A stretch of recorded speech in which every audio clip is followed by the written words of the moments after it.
So, give me. There you go. You heard it here first. Never trust a map. But hopefully, if nothing else, you've got some good trivia for pub quiz there. But hopefully that just kind of puts some things into perspective for you. So to kind of take this concept a little bit further, and with projections, often we are reliant on coordinate reference systems, of which there are quite a few. And a lot of the time, this is all to do with, the way you're looking at the Earth, and we'll see a bit about this later on. But the main ones you need to worry about, they've got some fantastic names. One would be EPSG 27700, otherwise affectionately known as 0SGB 1936, and this is the British National Grid. I hadn't heard of it, and these are basically all give you points within the UK or in the world based on a point in the southwest, and it goes off eastings and northings, so not that long, eastings and northings. So again, something to be mindful of. Another one is EPSG 4326. Again, more affectionately known as World Geodetic System 1984, or WGS. And this does have coordinates in Latin long, which may be more familiar to you. And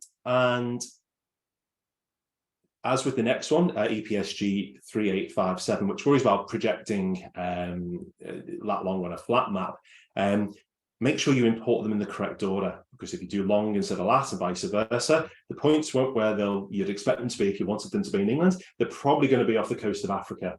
And again, it's all these little tips and tricks which are great to know when it comes to troubleshooting. So in this first exercise, we'll be working on chapters 2 through 5 of the handout. And again, just to make sure you've all seen this handout, it was in the GitHub repo, Introduction to QGIS by Kerry, as I say. And as I say, we'll be working through 2 and 5. So hopefully everyone has access to that. So without too much further ado, I am now in the QGIS application. It will likely look different for people, and that could be color scheme. Obviously mine is in a dark color scheme, so please don't let that put you off. Something else that may be different is the fact that I've been working on data in it. I had this recent projects pane, and you have to forgive me because I'm referring to the PDF myself to make sure I don't skip anything out for you. One thing that I discovered this morning, again, anyone who's got a desire to have the text or the font within the menu structure to be a little bit bigger, you can go to Settings, Options. Once that loads, within General, this first tab here, we go down to the Application pane, and then you've got, let's see, the font. So you can choose between the default, or you can use a custom font, and then you can change the size. So if you need to make that bigger for any reason, you can change that there, click OK. You will need to restart the application. So you'll close the application down and restart QGIS. That will then give you the bigger font on the system. Now, apologies, I'm just looking at the chat as well. Just making sure everyone, I know the presentation may be a bit blurry, but just making sure everyone can see QGIS without too many issues. Yep. Cool, thank you. Nice. So if you were going to change it, you click OK. I'm just going to click cancel. So to get going, I'm just going to create a new map. So I'm just going to use this toolbar at the top, new icon. And so that's very kind of familiar with lots of different applications. Excuse me. And the great thing is, QGIS does have tooltips. So if you're ever unsure what an icon does, or you've forgotten, you know it's in that certain vicinity, you can click on there. Something else to point out is, again, yours may look a little bit different because of what you've been adding. But general kind of navigation here, we've got our map canvas. We've got something called panels, and so predominantly we'll be looking at layer styling here. So similar to how we had with the Folian maps, you may have different layers built up on each other. So one could be a map of the UK, the next one could be LSOAs, your next one could be the point or pin data, the points on that. And so when you're modifying information to do with that, you'll do that in the layer styling. Down here, we've got our status bar. So as you'll notice, as I'm moving my mouse around, if we just look at the bottom in the middle, the coordinates there change. We've also got scale, which we can change. And interestingly, we've already got a projection set in there, and we can see EPSG 4326 or WGS 84. And if we wanted to change it, you can click there, and then you can change it within that. But let's wait until we get some data on the screen before we worry too much about that. Let's say navigation standard, menu bars, drop downs, it's all relatively self-explanatory. So to get your screen kind of looking similar to mine, the best thing to do is just to make sure that you have all the toolbars that are recommended for this workshop. So for that, we'll click on View, and we'll go to the Toolbars menu, or Toolbars just down here. And so we recommend having Map Navigation, Data Source Manager, Project, Manage Layers, and Attributes all ticked. And then similarly, if we want to do the same for panels, we'll just click on the, or hover over panels above, and just make sure we've got layers, yep, and layer styling, yep, so they're both ticked, so that's great. So there we go, basic introduction. Hopefully this all makes sense. Now, empty canvas, not a lot of use to anyone, excuse me. So let's say we wanted to get the world map on there. We've got two different options. One would be to use something like OpenStreetMaps, which obviously is subject to copyright, as in you have to acknowledge the use of that. So to do that, if we look in this browser panel on the left-hand side, if I scroll down, again, apologies, I'm just saying it's gone really blurry. I'm hoping if I don't move too much, it will improve. But if you scroll down, there's certain XYZ panels, and then you've got OpenStreetMaps. So if I left click on that and drag that into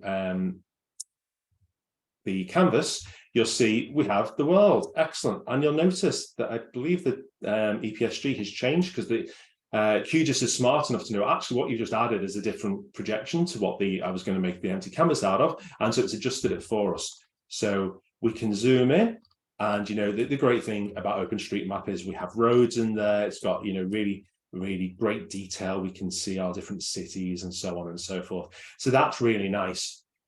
But for this exercise, we're not going to use that, but at least you know how to do it. So to get rid of it, I can right click on the layer that's been added here, and I can remove the layer. And I'm just going to say I'm going to remove it. Great. So doesn't really help us. How are we going to get to where we need to go? It's a very strange shortcut, but I quite like it. Down where the coordinates are, if I click into there, and I've just hit Control-I on the keyboard to select all the text. And if I just type in world, hit return, boom.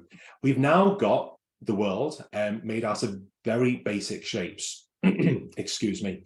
Now with this, you can zoom in and you can see, unlike what we had before, we don't have all the cities pointed out. We don't have the roads or anything like that. It is just a very, very, very basic map. Some of the observant ones may notice that it looks a little bit distorted, but we'll come back to that shortly.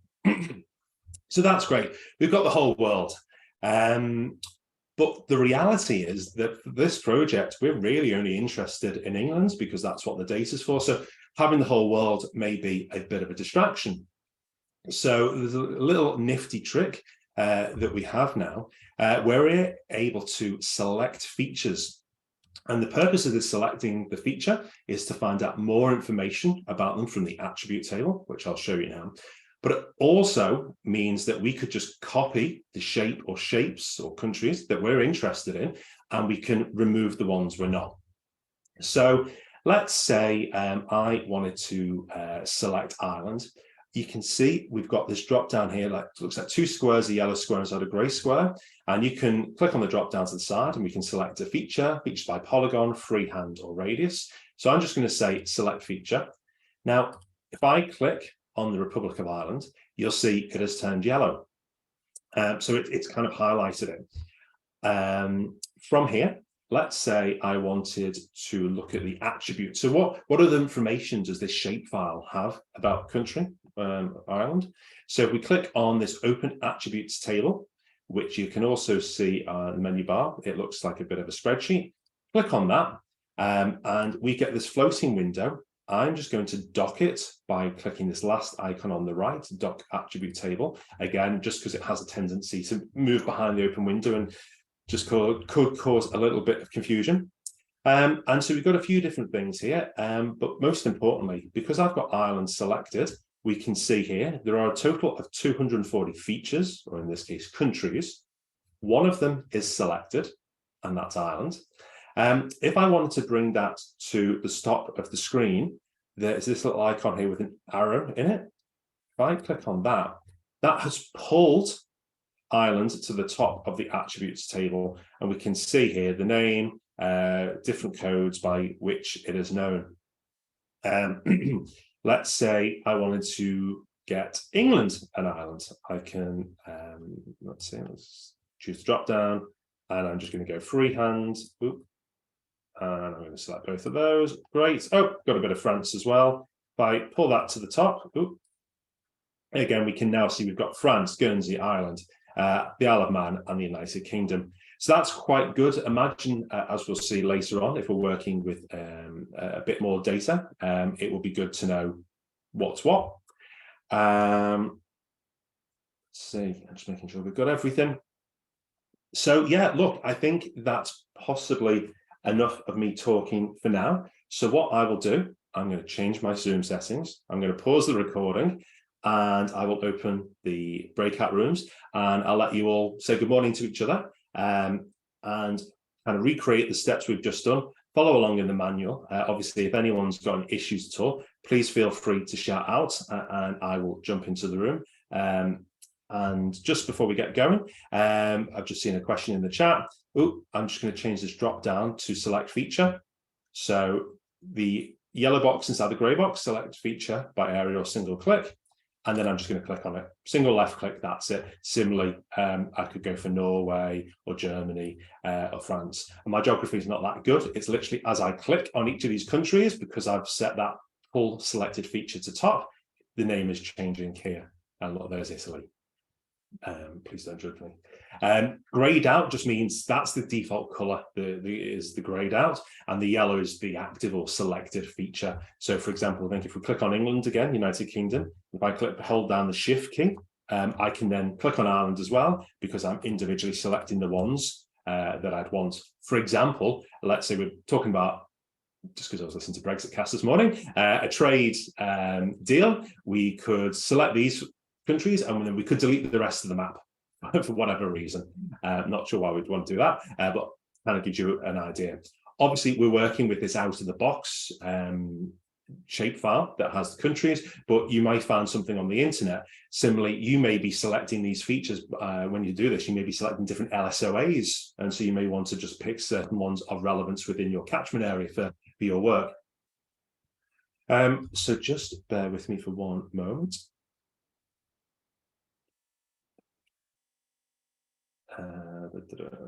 Sorry.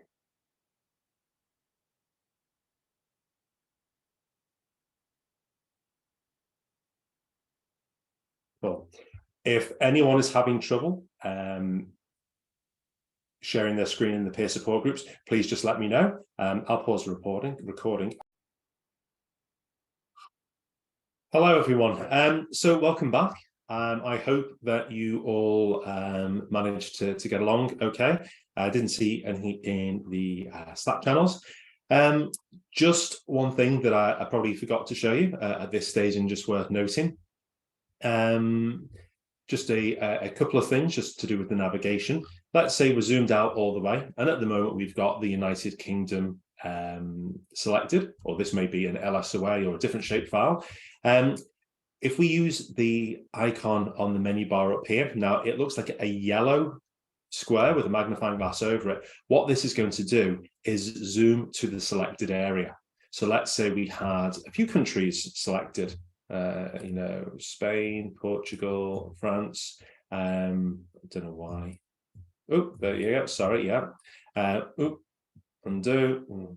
Anyway, select a few different countries, but then I'm going to use this hand icon to move the map and go over here. Don't know where I've selected something. I can see what's selected. To get back to them, if I click on this, it will then move to a zoom that includes all of the selected features. If I've now just got Ireland selected, again, choosing the selection tool, and then do the same, it will zoom in. So Ireland is the center and it zoomed in. Just a couple of other things to note. Obviously, I showed you the attribute table, and which was on the toolbar. Another way to get to the attribute table would be to right-click and open attribute table. So right-click on the layer and then click on open attribute table, and that will open the same thing here. Again, this is countries, but later we'll see LSOAs. Let's say that you're planning a holiday and you wanted to filter for certain countries. Something else I should point out, down in the attribute table, if I want to filter all of these 240 countries, I click on the select filter features, which is the funnel, quite intuitively. And then if I scroll, the pop-up that appears into name, and I'm going to start looking for Chile. So as I start typing, it says, oh, I found something in there. So I click on that, I scroll down, and I can select the features, and you'll see it's still over an island. So again, similarly to before, if I now click on this zoom to selected feature, bang, it's now taking me to the other side of the world to add Chile. And with that, let's say that, because it's a round the world trip and you're going to be darting between here and there, and you don't want to have to pan to all of these different locations, you have the option to add what's called a spatial bookmarker. So instead of a bookmarker in a page, this is telling the system, actually, I want this view or this location in an easily to access place. And to do that, we click on, you'll have to give me one of these icons here, new map view, here we go. We've got this, it looks like a bookmark and the yellow little star to the bottom right of it. If I click on that, we then get a window, a pop-up window, bookmark editor. What do I want to call it? And I'm going to call it Chile HSMA5. I can call it whatever I want. If I had groups, I could add it there. But then I can also choose, do I want it to be saved just within the project file? So just, when I'm working here, or do I want it to be a user bookmark? And that means that every project file, so every canvas that I open, it will be available in. So not just limited to the one file we're working in now, may or may not be useful. So if I click, I'm going to put it on the user bookmark. That's great. And then on the browser pane here on the left-hand side, if I click the plus next to spatial bookmarks, I can see I've got project bookmarks, which is empty. But in my user ones, I've already saved Australia. Double click on that. I've jumped straight to Australia. I've got Chile. I've got Spain. So just goes to show you the value of having these. If you're having to work at polar opposite ends of the area that your organization services, you might have to jump back and forth. This may be a quick shortcut to get there. Oh, and finally, with this filter, remember we applied the filters on the attribute table. To get back to where it was, so you can see the full listing, you can just click bottom right, switch to table view, and then you get your table view back. Just because I kind of got into that dead end yesterday and couldn't get myself out. So hopefully that is just going to help you out there. So feel free to play along with that in the next section. But other than that, just probably also important just to find out where you can find more information about the layer that you're working with. So obviously the world layer here. So if I right click on here and click on properties, you can see, a whole load of information, the source, the file, what coordinate reference system it's using, symbology, that's the colors. You'll notice that this gray color matches what all the countries currently are, and I'll be showing you how to adjust that shortly. And so feel free to have a look down here later. But one thing that is probably worth pointing out now, with joins, when we use the table join to get our shape file next to other data values, what will happen once we've joined in a different table, we'll have the first few rows will belong to the original table, and then in a different color, what has been joined on. But don't worry too much about that at this stage. Okie dokie. So let's see, we've decided that for this project, we're only going to be working with the United Kingdom, or sorry, England, Scotland and Wales. So I'm just going to click on the UK here. And really, as I've mentioned before, the rest of the map is is no real benefit to us. So what I'm going to do now is right click on the world map in the layers area, and I'm going to go to export. Now, what I want to do is export this shape file, which is just the United Kingdom, and I'm going to save selected feature as. If I click onto that, we then get a save vector. So vector, think of it, it's a shape essentially, so like a polygon is. We want the format to be the ESRI shapefile, and then the file name. So I'm just going to see where would I save it. So I've just, if I was navigating somewhere else, you can do that, and I'm just going to call it UK HSMA5, and then there we go. And then the only thing we need to make sure, everything else can stay as the default. And just make sure we've got this add saved file to map. I'm going to click OK. Then all of a sudden, you can now see we have two layers. At the moment, we've got this HSMA5 UK and then the world map. You can see that to differentiate it, QGIS has very helpfully changed the color of the UK to this lovely pink. One thing to point out is the order with which these layers appear does have an impact on what you see on the screen. For example, if I drag and drop, so I'm going to left click and drag this and put it underneath world map, it's disappeared. So what we see now is the selected country. So just be mindful, because sometimes if you put pinpoint data underneath LSOA data underneath the map, you may not actually see anything of use. And so you must have the smallest or the most visible thing to go at the top, then the next, move down. So that, think of it like you're laying your paperwork on your desk. You put the most important stuff at top. But as I mentioned, we don't want to worry about the rest of the world. It's just kind of getting in the way now. So I'm going to right click on this world layer, and I'm just going to simply remove it, just getting me to confirm that I want to do that. I'm going to click OK, and bang, that's it. We're left with just the United Kingdom. So again, everything from size to visibility, this just makes life a little easier to only worry about the areas in question. So I'm just going to use this hand tool to change the pan. Obviously, I'm using a mouse wheel, so I can scroll in and out. If I were to hold the control key, that gives you a finer level of zoom. And someone's asked about bookmarks for other people. That is a fantastic question. With the spatial bookmarks, I will double check, but I think you do save it's a physical file that you have exported when we create the spatial bookmark. So theoretically, you could share them amongst colleagues, but I will definitely get you 100% answer on that.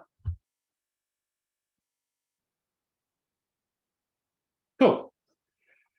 So as I mentioned earlier, for more observant amongst us, we'll notice that the UK is probably not looking great, not in great shape. And this is all to do with projections.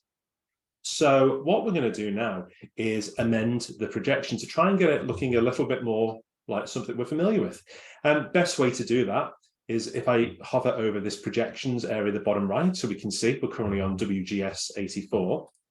If I click on that, then we have this project properties within the CRS, and basically there's loads available, and you can start typing in all the different ones and to try and filter the search. But for spoiler alert, what we're going to be using is this WGS 84 UTM zone 30. And if I click on that, that shows you, well, actually in zone 30, 30 north, that any countries that lie kind of in that strip are going to be most in focus, because we're looking at it from above, as opposed to when you look at a 3D model side on, things can look a little bit funky. So if I click apply and OK, then all of a sudden, you'll notice that the UK is looking a lot more like the UK. And again, just to be mindful, this has now changed the projection.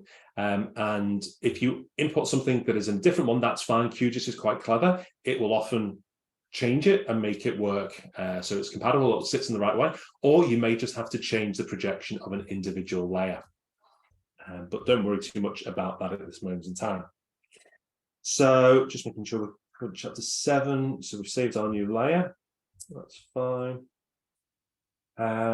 Okay, so now if we wanted to change the physical appearance of our landmass here, a couple of things we can do. If we look over on the layer styling side, which has been neglected up until now, we can see that we've got this single symbol. And we can see the color here matches the color of the country.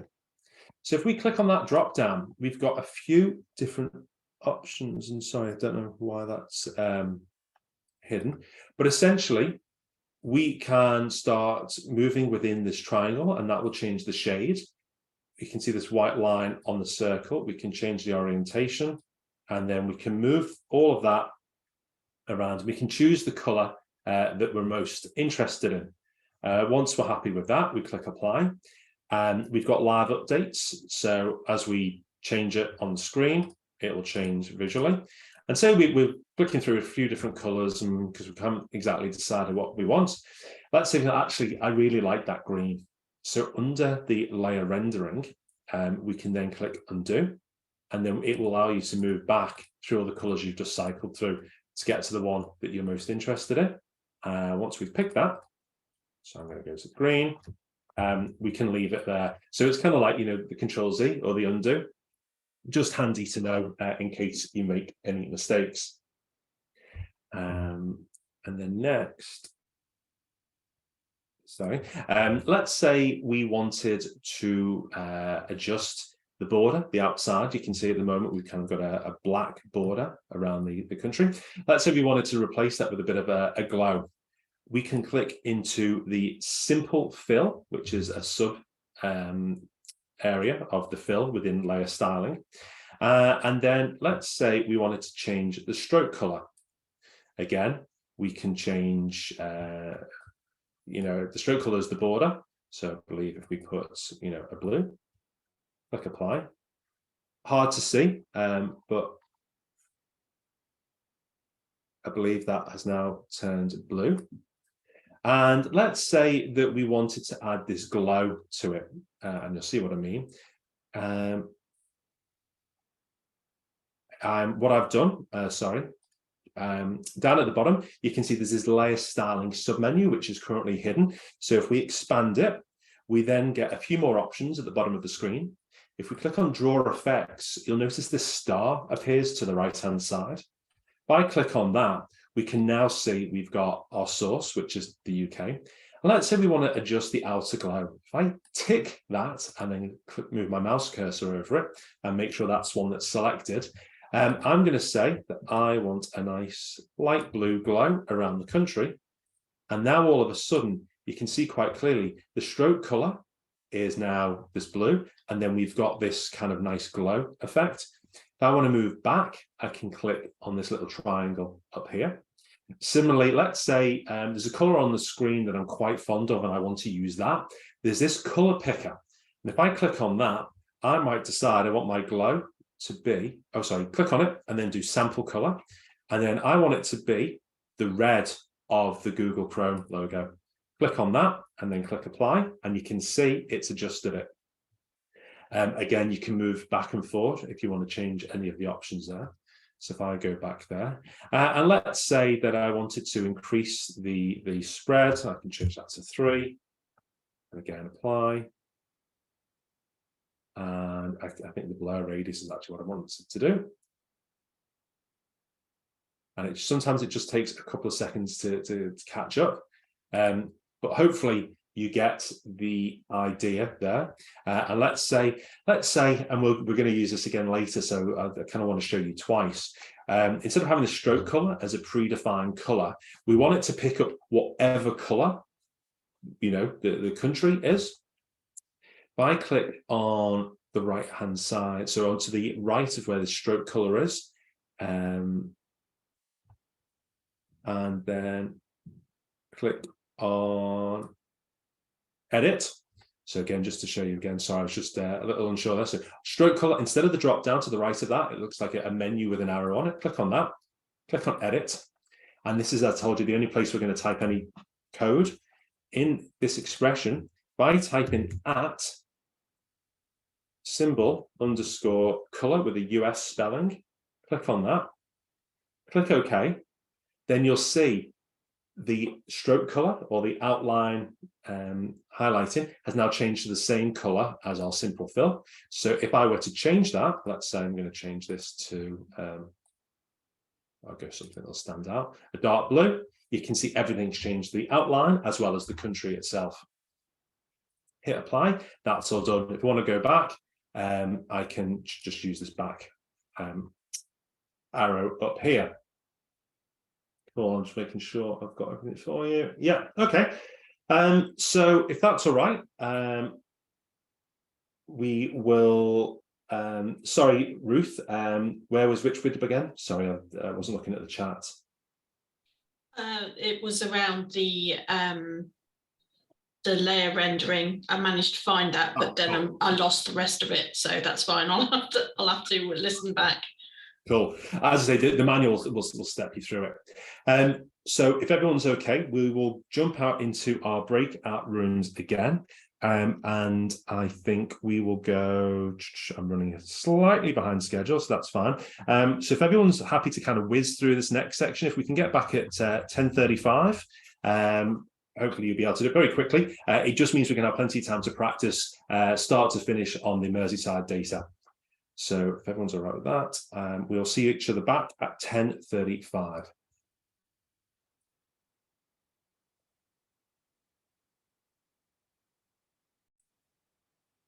During the recording, and apologies for having to say everything out loud, just as an aid more for myself. So cool.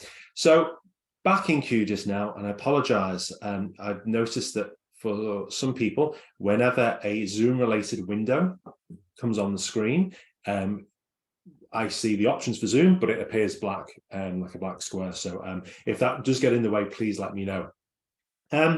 So as I say, we're going to add in some information, and the information we're going to put in is actually related to stop and search in the southwest of England. So to do this, on the menu bar on the left-hand side, you can see this, it looks like a comma and a plus. So if I hover over that, we can see we're going to add delimited text layer. And that brings up this new data source manager box. And you can see on the left-hand side navigation, we're on delimited text. And so I am now going to navigate. So this file was provided to you in the GitHub repository. So I'm looking for SW5 for stop and search CSV. SW5 for stop and search CSV. Great. And very quickly, we can see that it's pulled in the information. We've got some the columns that you would see in the CSV file. Can I make that a bit bigger? Cool. And actually, by default, it's saying that this file does not have any geometry definition. Well, actually, it does. So if we say, click on this point coordinates, it's then going to say, okay, what do you want me to map the X and Y to in your data file? And so we want the X to be long, the Y to be lat. So that's already done for us. We can see here, these are the other columns that would be available within it. If I click add, close that, and then all of a sudden, you can see all of this point data has now been added to our existing layer. We now have this brand new layer up here. So we can turn it on or turn it off. As well as, you know, if we change the order, as I mentioned before, it's underneath the map. You know, like your important paperwork is underneath another piece of paper, but you're not going to see it. Excuse me, I dropped my pencil. So pull it back. I'm just going to drag UK that way. Something else to note, you know, sometimes seeing data in a Excel file or any other spreadsheet, of which many are available, very often too hard to spot anomalies or outliers.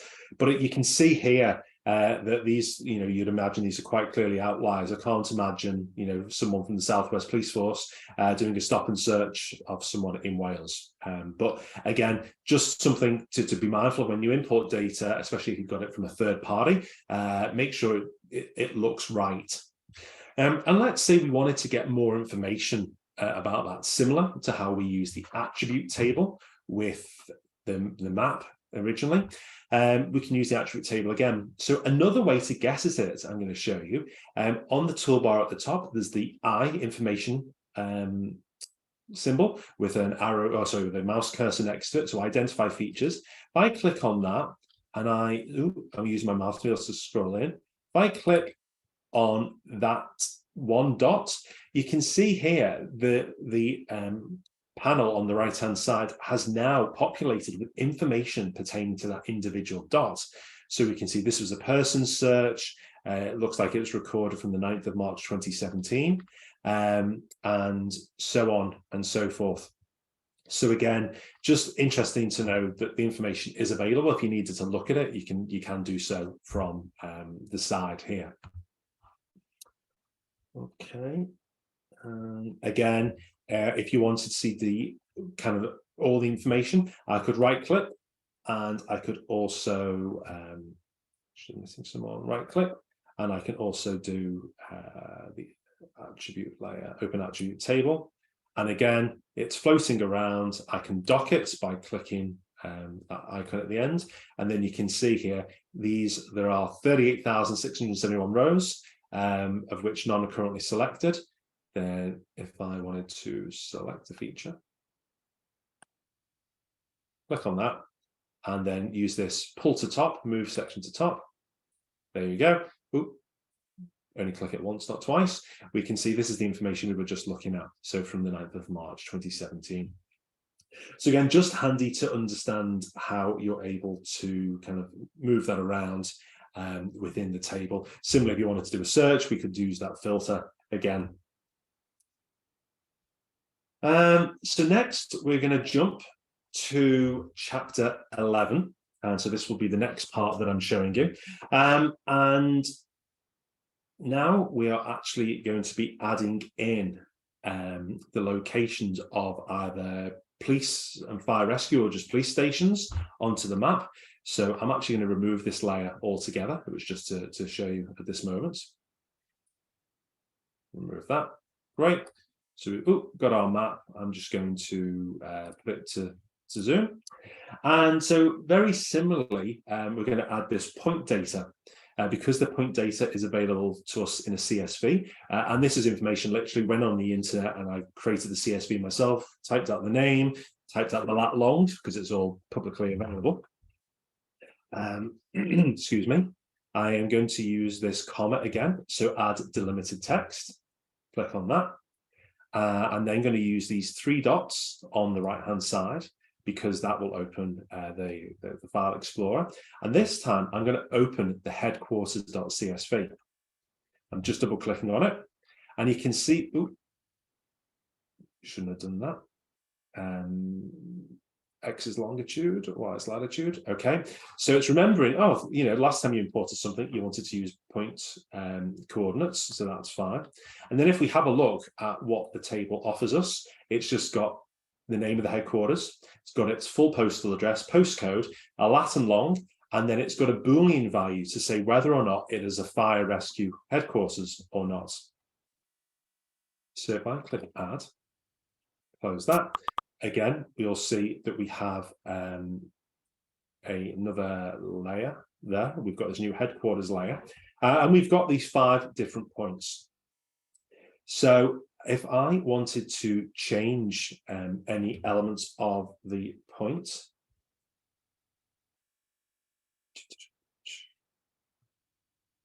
sorry, I'll just point it out again. If you wanted to have a look at the attributes table, again, it is there available for you. But anyway, if I click on one of these points and take this identify away. Sorry, I'm just going to refresh that.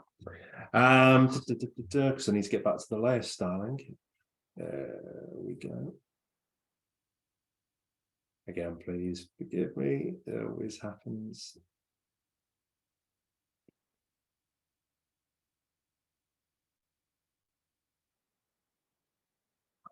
Just 1 second.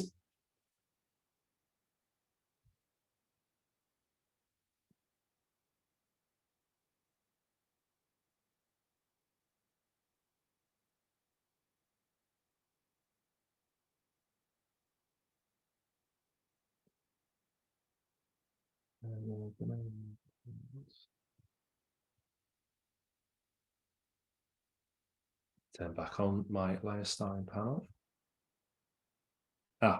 Sorry about that. It was just hidden down at the bottom. So there was different tabs at the bottom of the pane on the right-hand side. I was on identify results and then the layer styling. If I click on that, that then shows me information pertaining to the markers that are used.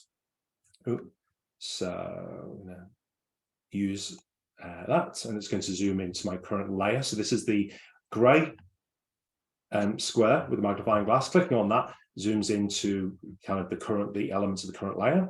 And let's say we wanted to change the overall shape of all the markers. We could do that by clicking on the white dot. But let's say that, you know, just to put the attribute table back on, and I'm going to dock it, we know that we have this true false Boolean. And based on this, let's say we wanted a different icon to be used for the fire and rescue sites as opposed to just the police stations. I'm going to, in the single symbol area, go down to categorized, click on that, and it's going to tell me, well, what do you want me to categorize these 5 points on?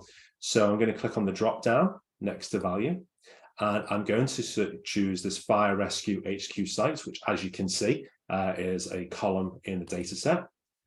And then I'm going to click on classify, and all of a sudden QGIS interrogates the data and says, right, well, there's 2 different values available in there. I've got a true and I've got a false. And so from here I can then start making changes to how the trues are represented and how the falses are represented. You may have 3 different points. It could be police, fire, ambulance, and then there'd be 3 different options. It's just because this is true or false. And so where we've got the legend of true, if I wanted to change that symbol, I've just highlighted this one layer down here, and then we can see symbol. I can then click on the drop down. And if I, just to go back, sorry, I've clicked on the drop down next to this blue icon, and I'm doing configure symbol, and then we get a much bigger window. So, and then I can scroll down, and for example, let's say for the fire rescue, I want to have the fire symbol. That's great. I've clicked on that, and as you can see, only 2 of the 5 points have updated. I can then click apply, and then use the back navigation, and now all of a sudden you can see that we've got the change there. It hasn't affected all of the dots, just the ones we're interested in.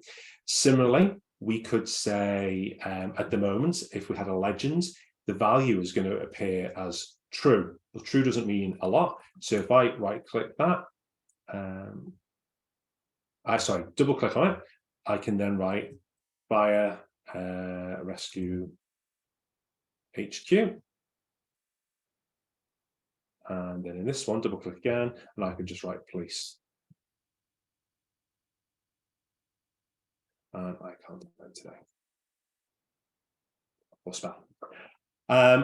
Click apply. We're not going to see it just yet, but when we do the print layout, that will become evident.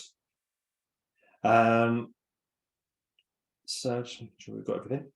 So the next thing we want to do, well, these points are all very well and good, and maybe you're like me and you don't particularly know Cornwall. That's well. What we're going to do now is add some text labels to these points. We know we've already got some labels available because in this column, in the attributes table, we can see we've got headquarters. And so to do that, let's just see in the layer styling panel, click on headquarters. And if in this label area, so we've got layer styling, we've got our headquarters layer, and then underneath the symbology, we go to labels, and then we've got a drop down. And then I'm just going to do single label. And then it's going, all of a sudden, it's guessed that I wanted to use the headquarters column, but I could change that. I could say I want the full address. And as you can see, as I'm changing the drop down, it will change real time on the screen. So if I change that back to headquarters, we can see we've got the name of station available there. But if we wanted to change the size, we can do that using the size toggle on the right hand side. But something else that is good to know how to use is also if you wanted to add a glow around it just to make it slightly easier to read. I'm going to do I'm clicking on this ABC with the blue haze around it, and then going to go onto buffer and draw text buffer. And you can see, I mean, we can change the colors. Let's put it back to white. So using the back icon, all of a sudden, we've now got this haze around it, which I don't know about you, but I think that makes it far easier to read. And certainly when we start adding more data into it, that again is going to make it an awful lot easier to have a look at. Let me see. So just looking at time, if everyone is all right, we might just move on to the next section, because hopefully that wasn't too tricky to get your head around, because the next part is the interesting part. This is where we actually get to use a data source that doesn't have any geometry in it, but we're actually going to change the visualization of the map based on the values in that file. So what we're going to do, we're going to add next a vector layer. And this vector layer is going to have all of our LSOAs in there, because at the moment there's only 2 shapes, if you include Northern Ireland, on here. So next, if we want to add a vector layer, so this is our third layer, I'm going to, on the left-hand side on the navigation pane, on the attributes adding pane, I'm going to add vector layer. And this time, I'm going to look for a file. So in the source vector data set, click on the drop down. I'm just going to have to navigate, I'm afraid it's buried away in our HSMA archive.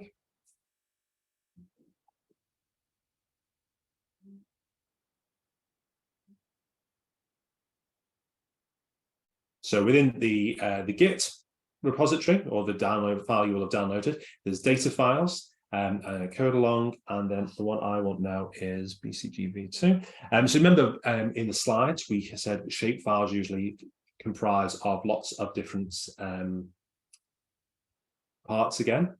So this time I want to open the LSOA 2011 SW5 forces BGCV2.shp, which is the shape file. Click OK. I believe I'm going to leave everything else the same. I'm going to click add and close. And as if by magic, we now have, again, because it's on the top layer, all of the shapes, all the different LSOAs are displayed on the screen. Now, sorry, sorry, Ruth, when you say the attributes adding pane.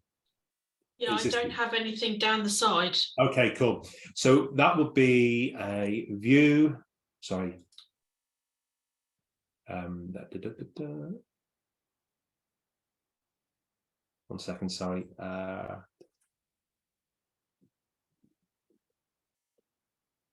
Let me just make sure that's how things selected. So if you go into view, toolbars, and it will be data source manager toolbar, sorry. I've got that ticked as not appearing. Okay, sorry, apologies.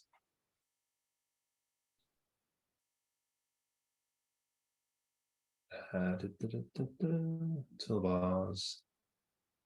No, not that one. I think I've got a slightly different version of this, so that's, yeah, I think that's the problem I've got. So if you use view, toolbars, and manage layers, you should get it then. Got it. Cool. Sorry about that. Cool. Excellent. So we've now added this layer in. And again, if we wanted to have a look at the attribute table for it, to make sure that that's there, right click, and we open attribute table. And again, we can see we've got our LSOA codified.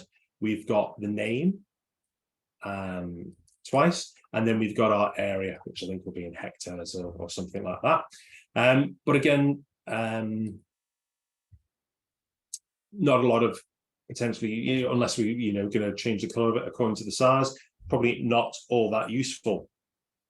But again, if you wanted to open that attribute table, we'll dock it, we'll move it to the bottom. And let's say, for example, I wanted to have a look at all the LSOAs related to Exeter. Click on the filter. I'm going to go into the LSOA NM. And I'm just going to start writing Exeter. And I'm just going to say filter features. Then once that's been applied, I'm then going to click on this table view, bottom right, and then pull to the top. And then we can see all of the Exeter ones have now been pulled to the top, so it's easier to interrogate them and have a look at. So this is all well and good, but probably the most exciting part is now, well, let's think about how we're going to change the colours. And what are we going to change the colours to? So I think for the purpose of this map, it would be good to see crime rates in each of the LSOAs.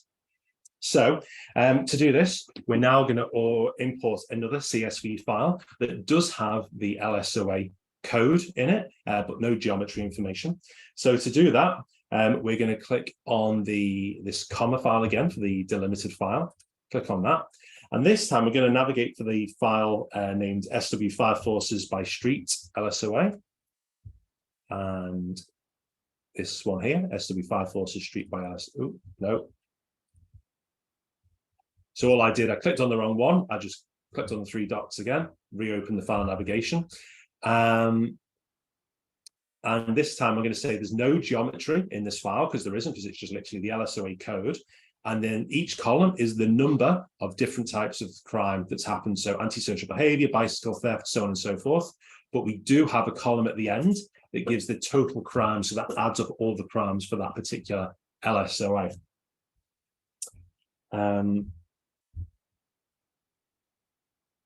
And we can call that, we can give it a name. So we could just call that street crime in the layer name at the top of the screen. If I click add, you can see we've now got a new layer, but it doesn't really matter where you put it because it's not actually related to the map because there's no geographic information contained within. So we've now got our shape files provided by this LSOA 2011. We've now got numerical values that we want to use to color each of the LSOAs. So next is to join those two things together. So to do that, if we right click on the LSOA layer, click on properties. And then if we, as you remember, I pointed out before, we've now got these joins on the left-hand side navigation bar. So I clicked onto that. And at the moment, that is empty. So I'm going to click on the plus symbol. And I'm going to say that I want to join the layer street crime.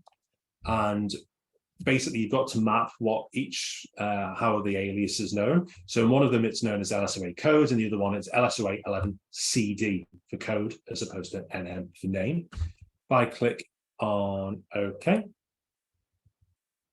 and then if we do that, then if we look at the fields, so I've now clicked on fields 2 above, and you can see what originally the shape file had those 4 dimensions or elements. And now what we've just added in was that crime by street. And you can see we've now got all these additional fields that we're able to do something with. And hit apply, hit OK. So that's great. But really, that's one thing, the data is available. So next we're going to move on to chapter 15, and this is going to show us, well, how do we actually use that data that we've just joined in to start coloring each of the LSOAs? So to do that, I'm going to just make sure my LSOA layer is selected. And then in the layer styling, I'm actually going to go down to graduated. I'm going to click on graduated. And it's saying, well, graduated, what do you want me to graduate the color based upon? So if I click on this little drop down in value, I can then scroll down and I want it to be the total number of crimes. So if I scroll all the way to the bottom of that list, click on that. And then the last thing you need to do is click on classify. And all of a sudden, you can see for each LSOA, it has changed the color based on the value, on the integer value of that total crimes. Now, there's different ways you can classify it. And so what we've done here, the QGIS is quite clever. It's saying for each category, we want to have it evenly spaced. The whole reason being that if we did it just with an equal interval, let's say classify that, you can see, well, there's lots of areas where the number is so low that it won't come up with anything. And then some areas, the values will be so high that they're, really densely populated. So if you do it in the equal counted by quantile, and you can change how many steps do you want at the moment, it's set to 5, click classify and apply, and it will do that for you. So let's say that you wanted to start playing around with the colors, but you were afraid of messing up. You've got a color scheme you like, and you think, well, I can make it better, but you don't want to risk it. You can right-click on this layer now, because this has already been classified for us. I right-click and duplicate layer. I've now got a duplicate of the layer, so I can start playing around with this one. So for example, I could say, oh, I want to change the color to rockets. And oh yeah, quite like that. But at any time I want to go back to the original, I just untick that layer and retick the one we duplicated, and it goes back to what it was. So once you're happy with the changes you've made, you could delete the backup, but it's just a good way of working. So if we put this one back on, I know it's hideous, but if we look at it, you'll notice we've also got the kind of the black line around each of the LSOAs. And so if we wanted to change that, I think, I touched on it before, the only piece of code we're going to use in the symbol, if I click on the drop down and do configure symbol, then go to the simple fill and the simple settings. In the stroke color to the right of that, if I click on the drop down and do edit, and then again, similar to before, type in @symbol_color, click OK, and then you can see that the black lines that were separating the LSOAs have now changed to whatever the main color of that LSOA was, and that just improves the visual appearance. Again, you can play around with all the different color settings here. They've got color ramps available for you out of the box. Just be mindful, and we'll mention it again this afternoon, that colors can really have an impact on those who see it. They see certain colors, and a darker one, a darker shade of a nice light of a nice blue may not infer that actually that's showing an area that's highly deprived and has a high incidence of a particular case of circumstances, and so it may not draw enough attention to be drawn to it. So again, just to be mindful of who's your target audience and what colours are really going to resonate with them. Again, just something to be aware of. Similarly, let's say you've got a few different layers and you actually really like the colour scheme that you've come up with. I could then right-click on this layer, and let's say I can then layer CRS. Oh, sorry, no. Sorry, if I move down to styles, I can copy the style and I can copy symbology, which is all about coloring. Then if I move to this layer, I can right-click, go on styles, and I can paste style and paste symbology. And you'll now see I've overridden it. So the color spectrum and the breaks that I've established already, I can then apply to other layers. Again, just something to be mindful of that is available for you to have a play with. So anyway, hopefully that's relatively straightforward. I appreciate there was quite a lot there, but I'm going to open the breakout room now. And if we get back together, sorry, my timings are a little bit out. If we come back at 11:30, I will then show you how to create a print layout, and then I'll let you all loose to go start to finish on a completely new data set. So if everyone's okay with that course of action, I shall pause the recording. So welcome back, everyone. Apologies for cutting that short a couple of minutes earlier than planned. I am mindful, I've just spoken to one of the groups, and I worry in retrospect that I possibly ran through elements of this way too quickly.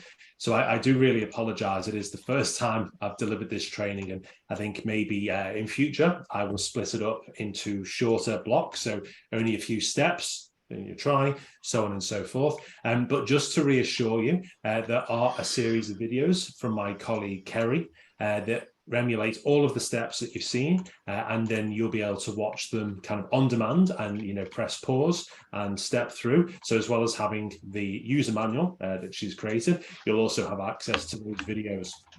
So hopefully, again, apologies. Please don't feel too despondent or lost. I'm more than happy if there's anyone who's actually thinking they will be using this and they want some, a separate catch-up session. Happy to organise that, and maybe there'll be a few people who can all jump on, and potentially we'll do it a little bit slower. But yeah. Look, the next thing I wanted to show you very, very briefly is just how we can export our maps. Obviously quite important if we're going to put them into presentations or into documents or even host them on a website. So to do that, just a couple of options. We are able to export maps so that they are static files like a PDF or an image like maybe a PNG or something. But there's also the ability to create what's called a print layout. Now, the print layouts can have a lot more bells and whistles, like we saw at the first slide of the presentation today. You can have a title, you can have a legend, you can have a thing at the bottom that tells you the distance. Thank you, my mind's just gone blank. And to get going with any of these, all you'd need to do is to click on Project. You'd then hover over Import and Export. And here you've got Export Map as Image, PDF. If I click on that, you can then just say, well, what exactly do we want to include, so on and so forth. You can copy it to the clipboard if you're going to paste it straight, say, into a presentation file. Or if you want to click Save, and it just says, what do you want me to save the file name as? And then it's done. But as I say, if we wanted to do something a little bit funkier, we can create a print layout. And to do that, we go to Project, and we do New Print Layout. This will open a new window. Enter a unique title, HSMA5 QGIS _UK. And you see a new window has opened up altogether. If we wanted to see the properties, we could right-click on the empty panel and click Page Properties, and then we've got the navigation pane on the right, or the layer styling pane on the right-hand side. So at the moment, we can see this will be A4. It's in landscape orientation, and our background color is going to be white. If we were feeling adventurous. Page Properties. We could change that background color to something like that and give everyone a headache. Again, lots of pre-defined options, not necessarily saying you'd want to use any of them, but sometimes it is nice to know that they are there. Anyway, I'm going to close that and start again because that's giving me a headache. So new print layouts, UK2. We're in here.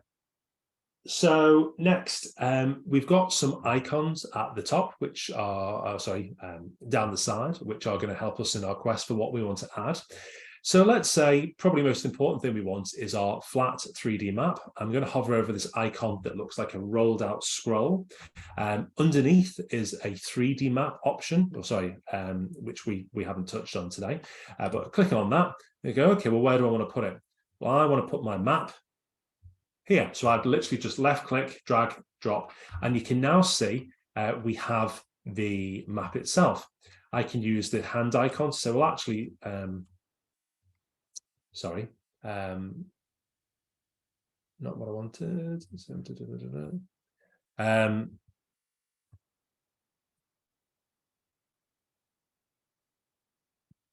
maybe I'll just do that again. So you drag and drop where on the page you would like it to live. You then can move the pane around using obviously the left click to drag and drop.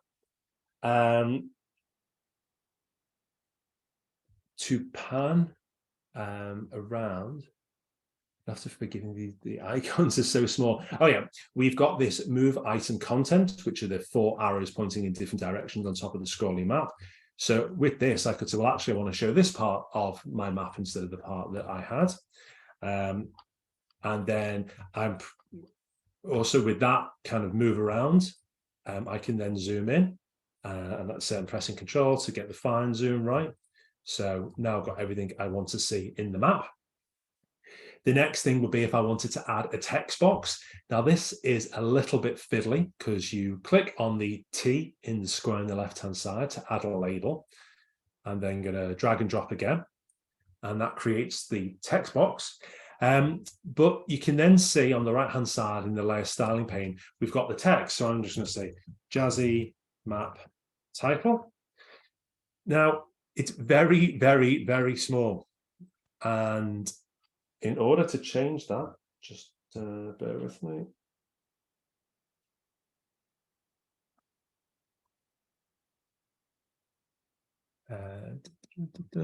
We want to center it, we'll put it into the middle, and you can see it's so small that it's pretty much illegible.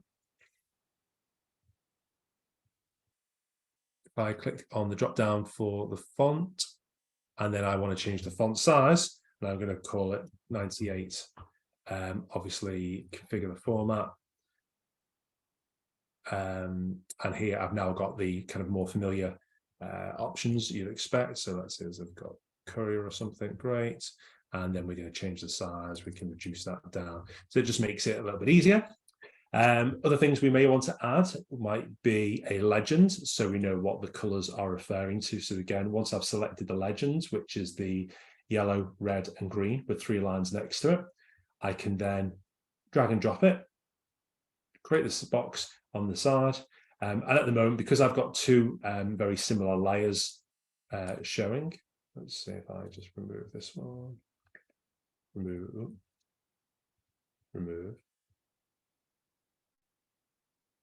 and I'll remove the other one that's not currently in use. Okay, and then we go back to that pop out.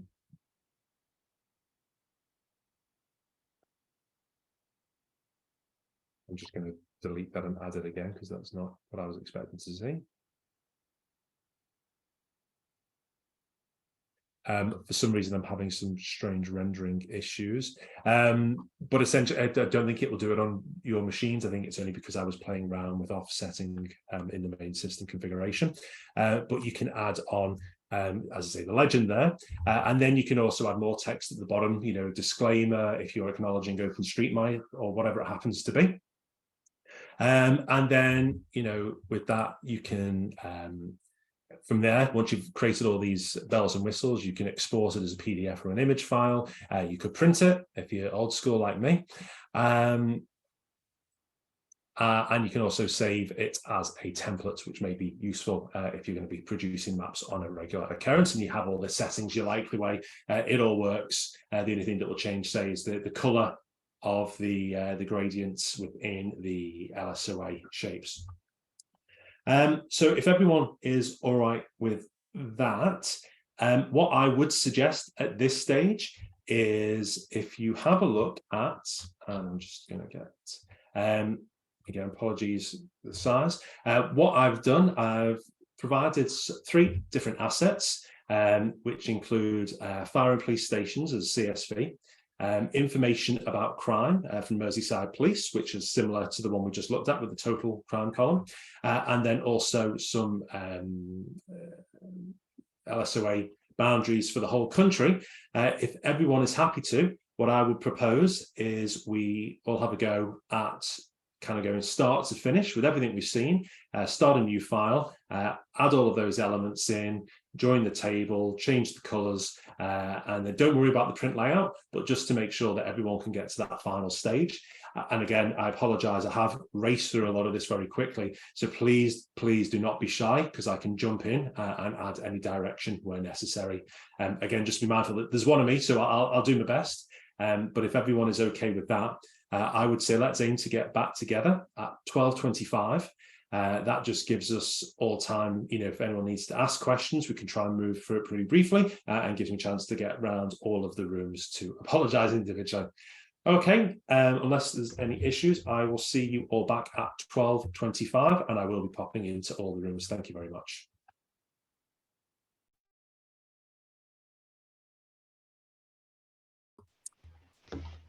So I go around a lot of groups, arguably not everyone. Once again, I do apologize for the speed that we whizzed through today. I did see some groups, did manage to get as far as the print layout, which is superb. I won't kind of go around and see if anyone's got anything willing to share, but hopefully that's given you a relatively quick overview, albeit that if you're planning on using QGIS for your project, it may be something you want to revisit. As I promised, there will be access to a video as well as the material in the PDF file. Also worth noting, there is another PDF file in the Git repository or the folder you've downloaded called Geographical Modeling Project.pdf, and that's just got 13 slides in, and it's just to help you think about how you're going to frame a problem that would require mapping. So again, just an additional resource to help everyone out. Obviously, if anyone's got any specific questions, I'll be happy to answer them. And no, this afternoon we will be looking at GeoPandas, so something different altogether. On that, I will say that there is going to be a virtual environment available, which I posted the link to, and the reason being we are going to use a library called GeoPandas. Do not, and I repeat, do not, please do a pip install into your base environment, because it has been known to break other things. So I think TensorFlow and what have you, which we'll use later on in sessions with Dan, it's always best to put it in a separate environment. And if in doubt, use the Binder Hub link I use, so you can use it on the cloud, because it may work today, but it may cause you more untold problems down the track. So unless anyone has any other questions, I'm just going to open the chat window, make sure I'm not missing anything. I will leave it there for this morning. As I say, we'll be available to answer more questions. If I don't have the answer, colleagues that will have. But other than that, thank you for everyone's patience. In the words of Chris Mason, BBC political editor, you all ooze stamina if you're still on the call at this time. This afternoon will be a completely different pace, hopefully much more easy to follow along, and it will all be through Jupyter notebooks, and so you'll have the code in front of you, so there'll be no copying and pasting. It'll just be a case of running the code, and I've split it into two halves to run through it, and then there's a guided exercise to do, but it's only filling in missing code, so it's not like go and do this and then you have to write everything from scratch. So hopefully it'll be much more achievable. As always, I shall leave the channel open, so feel free to do that too.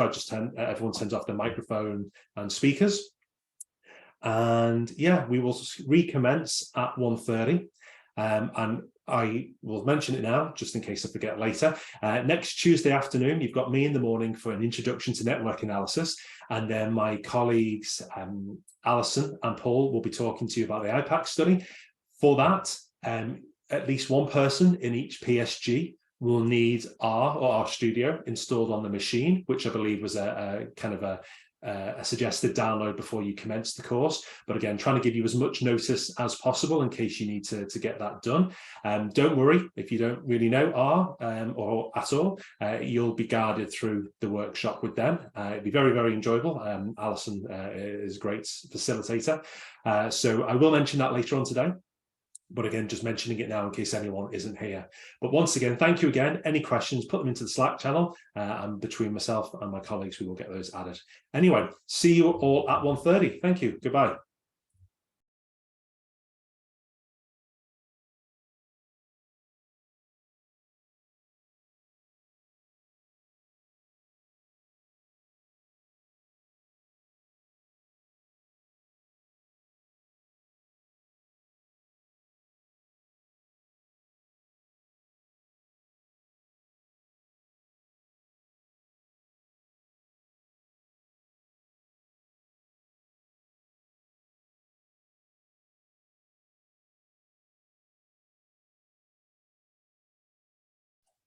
Elliott, you might want to close the recording down.